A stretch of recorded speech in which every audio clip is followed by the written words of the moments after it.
Hello नमस्ते सबैजनामा तपाईहरुलाई मेरो च्यानलमा स्वागत छ। आउनुहोस् शेयर बजार सम्बन्धी कुरा गरौँ। आज साताको अन्तिम दिन 7.24 अङ्कले घटेर नेप्से परिसूचक 2155.82 अङ्कमा आएर बसेको छ र कारोबारको कुरा गर्नुपर्दाखेरि 8 अर्ब 17 करोड 49 लाख बराबरको कारोबार भएको छ र 112 वटा कम्पनी बढेको छ र धेरै कम्पनीहरू सकारात्मक सर्किटै लागेर बन्द भएको छ। यहाँ तपाईहरुले देख्न सक्नुहुन्छ सिनर्जी पावर डेभलपमेन्ट लिमिटेड अनि रिद्धि त्यस्तै माओली लघु वित्तीय संस्थान लिमिटेड त्यस्तै गणपति लघु वित्तीय संस्थान लिमिटेड त्यस्तै सिएचडिसी अनि दोर्दी त्यसपछि एचआरएल आज चाहिँ सर्वाधिक कारोबार भएको छ। यसमा यत्रो भोल्युममा चाहिँ यो कम्तीमा पनि 30 लाख बराबरको चाहिँ कारोबार ट्रेड भएको छ तपाईहरुले देख्न सक्नुहुन्छ र 133 वटा कम्पनी घटेको छ र सबैभन्दा धेरै घट्न सफल कम्पनीको रूपमा आज टिपिसी छ। टिपिसी सबैभन्दा धेरै घटेको छ र त्यस्तै दुईवटा कम्पनी अनचेन्ज छ। अनचेन्ज हुनेमा एडिबिएल र सिन्धु छ। यसरी हेर्दाखेरि मार्केट सुरुको आवरमा अलिकति प्रेसरमा थियो, अलि धेरै घटेको थियो, त्यसपछि फेरि अलिकति ब्याक भयो र फेरि घटेर यसरी मार्केट चाहिँ निरन्तर घट्ने बढ्ने चाहिँ गरिराख्यो र अन्तिम आवरतिर चाहिँ मार्केटले अपट्रेन्ड लिएको थियो र त्यसलाई चाहिँ अलिकति कायम गर्न नसकेको कारणले गर्दाखेरि सानो अङ्कले मार्केट चाहिँ गिरावट आएको छ र टेक्निकल चार्टको कुरा गर्नु पर्दाखेरि मार्केटमा आज अलिकति सानो क्यान्डल बनेको छ। यसमा राम्रै क्यान्डल बनेको छ। हामीले अलिकति यो क्यान्डललाई चाहिँ घट्छ कि बेयरिश क्यान्डलकै रूपमा चाहिँ लिनुपर्छ। समग्रमा हेर्ने हो भने मार्केट चाहिँ एउटा सकारात्मक बिन्दुमै छ, मार्केट राम्रै पोजिसनमा छ भनेर चाहिँ हामीले भन्न चाहिँ सकिन्छ। मार्केटको कुरा गरिरहँदाखेरि यसरी मार्केटको कुरा गर्दाखेरि मार्केटले अलिकति राम्रै पोजिसन चाहिँ लिएको छ। अब के गर्ने त? अब मार्केटमा यसरी घटिराखेको छ। यो घटिरहँदाखेरि आज चाहिँ के भएको छ भन्दाखेरि मार्केट थोरै बढेर त्यसपछि यसरी लगातार घटेर फेरि बढेको छ। यसरी बढ्दाखेरि मार्केटमा आज बायर र सेलरको चाहिँ एकदमै भिडन्त भएको थियो। बायर पनि पाइएको थियो, बेच्नको लागि चाहिँ कुनै समस्या चाहिँ खासै परेको थिएन र मार्केटले अब यो बिन्दुबाट मार्केट माथि चाहिँ जान चाहिँ इनर्जी चाहिँ एकुमुलेसन गरिरहेको छ भनेर हामीले बुझ्नुपर्छ। यो 2200 लाई तोड्नको लागि मार्केटले यो लेभलमा केही इनर्जी चाहिँ गेन गरेको छ। यहाँबाट यसरी मार्केट माथि जानको लागि थोरै इनर्जी गेन गरेर यसले यो 2230 को यात्रालाई चाहिँ राम्रोसँग ब्रेकआउट गरेर जान खोजेको हो जस्तो चाहिँ मलाई लाग्छ। यहाँ चाहिँ केही इनर्जी चाहिँ यहाँ एकुमुलेसन गरिराखेको छ र यो एकुमुलेसन गरेको इनर्जीले 2230 लाई सजिलै ब्रेकआउट गरेर मार्केट माथि जान्छ भन्नेमा म विश्वस्त छु र मार्केटमा आज एकदमै राम्रो कारोबार भएको छ र एचआरएल को कारोबारले चाहिँ मार्केट अलिकति अझै राम्रो अझै दह्रो भएर चाहिँ गएको छ। मार्केटमा केही इन्डिकेटरहरू पनि लगाएर हेरौँ, मार्केट अपट्रेन्डकै यात्रामा छ। केही इन्डिकेटरहरू लगाएर हेरौँ। पहिला बुलिङ्गर ब्यान्ड हेरौँ। बुलिङ्गर ब्यान्ड हेर्दाखेरि बुलिङ्गर ब्यान्डको अप्पर ब्यान्डबाट अलिकति थोरै तल चाहिँ झरेको छ, तर पनि मार्केटलाई समग्र रूपमा हेर्ने हो भने यो यसरी घटेर फेरि माथि चाहिँ गएर बस्न सफल भएको छ। यो पक्षमा चाहिँ मार्केट चाहिँ एकदमै राम्रो छ। यसरी मार्केटले एउटा अपट्रेन्ड लिएको थियो, यसरी मार्केटले अपट्रेन्ड लिएर यो लेभलमा आएर करेक्सन आएर फेरि एउटा अपट्रेन्ड लिएको थियो र यसरी करेक्सनको फेजमा आएको छ र अब फेरि यसरी चाहिँ मार्केट माथि जानेछ। माथिल्लो ब्यान्डलाई चाहिँ अप्पर ब्यान्ड सँगसँगै क्यान्डलहरू पनि बनेर जानेछ भन्नेमा विश्वस्त छु र मार्केट त्यसै गरी चाहिँ जान्छ। र त्यसपछि आरएसआईको कुरा गरौँ। आरएसआई को कुरा गर्दाखेरि आरएसआई अलिकति तलतर्फ चाहिँ झुकिराखेको छ। अलिकति आज चाहिँ सेलिङ पनि राम्रै सेलिङ आएको भएको कारणले गर्दाखेरि तलतर्फ झुकेको। अब बिस्तारै मार्केट बढ्दाखेरि यो पनि मासतिर ट्रेडिङ जोनतिर जानेछ। त्यस्तै एमएसिडी को कुरा गरौँ। एमएसिडी को कुरा गर्दाखेरि एमएसिडीमा स्टिल बाई सिग्नलै भ्यालिड छ।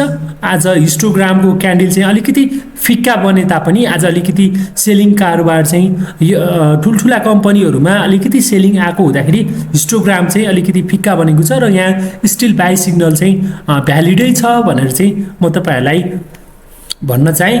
र त्यस पश्चात हामी सुपर ट्रेन्डलाई पनि हेरिहालौँ। सुपर ट्रेन्डमा पनि स्टिल बाई सिग्नलै भ्यालिड छ। अलिकति माथि उक्लेको सुपर ट्रेन्ड चाहिँ आज अलिकति तल चाहिँ यसो एउटा लेभलमा चाहिँ बसेको छ। यसरी सुपर ट्रेन्ड पनि माथितर्फै लागिरहेको छ र अब बढ्यो भने पनि फेरि अपवार्ड डिरेक्सनमै सुपर ट्रेन्ड पनि जानेछ भनेर चाहिँ तपाईँहरूलाई मैले चाहिँ भन्न चाहेँ। र हामी यसरी हेर्दाखेरि इचिमोको क्लाउड पनि हेरिहालौँ। इचिमोको क्लाउड पनि अब अलिकति माथि चाहिँ छ होइन। सबै इचिमोको क्लाउड हेर्दा पनि क्यान्डलहरू सबैभन्दा माथि छ। कन्भर्जन लाइनभन्दा पनि माथि चाहिँ क्यान्डलहरू बनिराखेको छ र राम्रो छ भनेर चाहिँ म तपाईँहरूलाई भन्न चाहेँ। र मार्केटमा आज एकदमै शानदार कारोबार भएको थियो र जति राख्यो त्यति चाहिँ बायरहरू पनि एक्टिभ थिए, सेलरहरू पनि त्यत्तिकै रूपमा चाहिँ एक्टिभ थिए र केही कम्पनीहरूको बारेमा हामी कुरा गरिहालौँ। आज बेच्ने र किन्नेको चाहिँ भिडन्तै भएको थियो। बेच्नेले पनि बेच्न छोडेका थिएनन् र किन्नेले पनि किन्न छोडेका थिएनन्। सुरुमै एचआरएल को चाहिँ कुरा गरेँ। एचआरएल आज अलिकति धैर्य गर्ने लगानीकर्ताले कम्तीमा पनि 4000 3000 आफ्नो पोर्टफोलियोमा चाहिँ बढाएको चाहिँ देख्न सकिन्छ। यो चाहिँ एकदमै राम्रो, यहाँ भोल्युम पनि एकदमै राम्रो छ र अन्तिम आवरमा आएर यसले चाहिँ सर्किटकै रूपमा चाहिँ कारोबार गरेको छ भनेर भन्दा पनि खासै फरक पर्दैन। 8.44% को दरले चेन्ज भएर यो कम्पनी चाहिँ आज कारोबार भएको छ र जसले बेच्नु भएको छ बेचिहाल्नु भएको भए पनि नआत्तिनुस्। कम्पनी हो, घटबड भन्ने कुरा भइरहन्छ र नाफा कमाउनु, नाफा बुक गर्नु पनि एउटा राम्रो काम हो र तपाईँले यसबाट आएको नाफा चाहिँ अरू कुनै कम्पनीमा फेरि त्यसमा केही रकम थपेर लगानी गर्न सक्नुहुन्छ र धेरै ज्यादा बढिसकेका स्टकहरूमा चाहिँ जानु चाहिँ उचित हुँदैन। एक लेभलमा चाहिँ आफूलाई नाफा चाहिँ प्रॉफिट बुक गरेर केही माथि गयो भने अरूलाई पनि अलिअलि कमाउन चाहिँ दिनुपर्छ। आफूले बेच्दाखेरि टपमा लगेर बेचिहाल्नुपर्छ भन्ने चाहिँ हुँदैन। यो एउटा कुनै लेभलबाट फर्केला। अब कम्पनीको सेयर चाहिँ अलि ज्यादै छ, अलि धेरै चाहिँ छ। अलिकति एकुमुलेसन गरेर फाल्दाखेरि नयाँ लगानीकर्ता बिचा पर्छन् कि भन्ने त्यसमा चाहिँ डर हुन्छ। त्यस्तै सर्वाधिक घटेको कम्पनी टिपिसी को बारेमा कुरा गरिहालौँ। आज टिपिसीमा तेह्रथुम पावर कम्पनी लिमिटेडमा राम्रो प्रॉफिट बुक भएको छ। आज चाहिँ 634 मा आएर बसेको छ र आज अलिकति माथि चाहिँ गएर यसको कारोबार भएको रहेछ। 724 को लेभलमा चाहिँ कारोबार भएको रहेछ र यस्तो कम्पनीहरूमा अब केही दिन किन्नको लागि चाहिँ वेट गर्नु नै राम्रो हुन्छ। यसरी करेक्सन सकिएपछि एउटा लेभलमा चाहिँ इन्ट्री हुनु चाहिँ उपयुक्त हुन्छ। यहाँबाट यसरी बढेर जाने कन्डिसन भयो भने यसरी इन्ट्री हुँदाखेरि राम्रो हुन्छ। त्यसपछि हामी एनआरएम को कुरा गरौँ। आज अलिकति एनआरएम को पनि कुरा गरिहालौँ होइन। यो पनि अलिकति सेलिङ चाहिँ भएको छ। यहाँ चाहिँ प्रॉफिट बुक भइरहेको छ। कोही निक्लिँदैछ, कोही यही लेभलमा चाहिँ बसिरहेको छ। यो लेभलमा चाहिँ मार्केट धेरै दिन बस्न सफल भएको छ। यसले पनि मार्केट चाहिँ स्टिल घट्न मानिरहेको छैन, मार्केट माथि चाहिँ जान खोजिरहेको छ भन्ने कुरा यसलाई हेरेर पनि हामी बुझ्न सकिन्छ। तपाईसँग छ भने प्रॉफिट बुक गरेर कुनै अलि राम्रो कम्पनी किन्दा पनि बेटर हुन्छ। त्यस्तै सोनाको कुरा गरौँ। आज सोनाको चाहिँ माघ 26 गते यसको चाहिँ एजिएम बस्दैछ। त्यो भएको कारणले गर्दाखेरि यसमा बुक क्लोज डेटहरू सार्वजनिक भएको र यसले प्रॉफिट नदिने भएको कारणले गर्दाखेरि आज यसमा चाहिँ नाफा बुक गरेको छन्। यसमा नाफा बुक गर्दाखेरि अलिकति तल्लो लेभलमा आएको छ। यो कम्पनी अलिकति घटेर मेरो विचारमा यो लेभलसम्म चाहिँ आउन सक्छ। तपाईहरुले आफ्नो विचार गरेर किन्नु होला।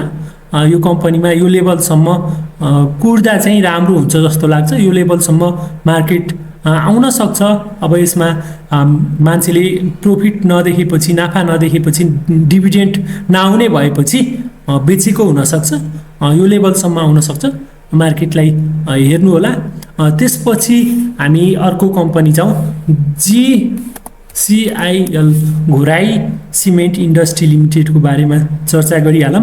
यसमा पनि के भएको छ भन्दाखेरि 2 दिनदेखि लगातार यसमा पनि प्रॉफिट बुक भइरहेको छ। यसमा पनि प्रॉफिट बुक भइरहेको छ र अलिकति घटेर तल्लो लेभलसम्म आउन सक्ने सम्भावना चाहिँ हुन्छ। यो लेभलसम्म चाहिँ मार्केट आउन सक्छ।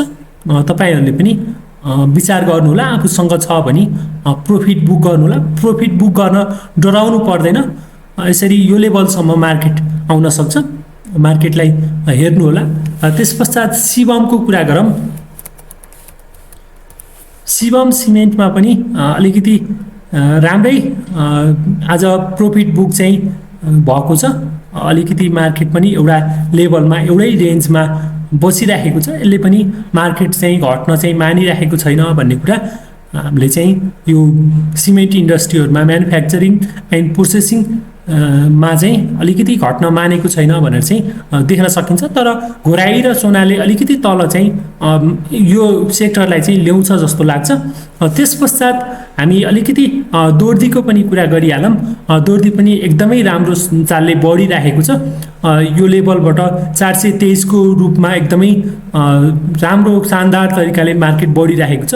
यसरी बढिरहेको, ज्यादा बढेको कम्पनीहरुमा इन्ट्री हुँदाखेरि धेरै सोच्नुपर्ने हुन्छ।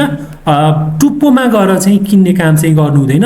एउटा करेक्सन आएपछि यो लेभलबाट सेलिङ भएर एउटा करेक्सन आएपछि त्यतिखेर चाहिँ इन्ट्री हुनु चाहिँ राम्रो हुन्छ। यी कम्पनीहरुमा अहिले स्टिल जानु चाहिँ हुँदैन जस्तो मलाई लाग्छ। त्यसपश्चात हामी एउटा अर्को कम्पनी नेपाल वेयरिङ हाउसको बारेमा पनि चर्चा गरिहालौँ। नेपाल वेयरिङ हाउस अब यसमा पनि आज प्रॉफिट बुक भएको छ। अब जसले हिजो बुक गर्यो, हिजो र आज सेमै प्राइसमा चाहिँ कारोबार भएको छ। हिजो जसले प्रॉफिट बुक गर्नुभएको थियो उहाँहरूले राम्रोसँग 950 को लेभलमा, 959 को लेभलमा चाहिँ यसरी कारोबार गर्नुभएको थियो र राम्रो प्रॉफिट चाहिँ कमाउनु भएको थियो। र आज पनि तपाईहरुले पनि प्रॉफिट बुक गर्नुभयो होला भन्ने मलाई लाग्छ। र यसरी ठुला ठुला कम्पनीहरुमा अलिकति सेलिङ आउँदाखेरि मार्केट अलि घटेको हुन पनि सक्छ। मार्केट माथि जान खोजिरहेको छ र करेक्सनको बेला पनि छ। यसरी हाथवे पनि अलिकति तल्लो लेभलमा चाहिँ यो लेभलबाट अब थोरै तल चाहिँ आउन खोजिरहेको छ।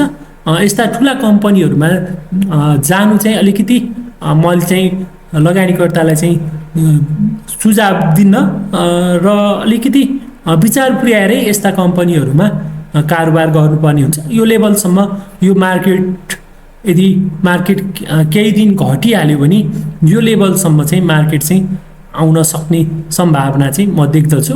850 को रेन्जमा यो स्टकहरु आउन सक्ने सम्भावना चाहिँ ज्यादा छ। यसरी यो लेभलसम्म आउन सक्छ र मार्केटमा राम्रै छ। मार्केट हामीले जस्तो अनुमान गरिएको छ त्यस्तै भइरहेको छ।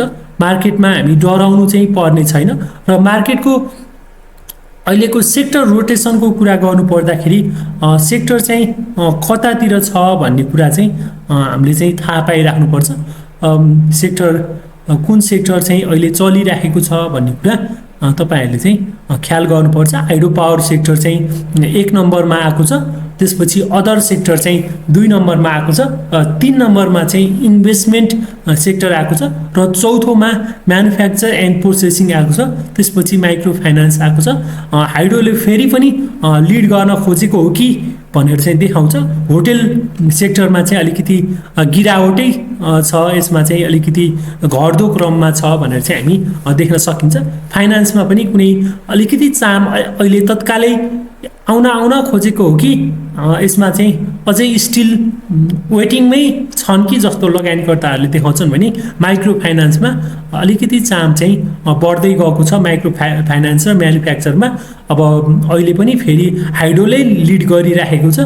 त्यो भएर तपाईँहरू कारोबार गर्दाखेरि अलिकति आफ्नो सेक्टरलाई पनि ध्यान दिएर कारोबार गर्नुहोला र अलिकति मार्केट राम्रैसँग वृद्धि भयो भने सबैलाई नाफा हुन्छ।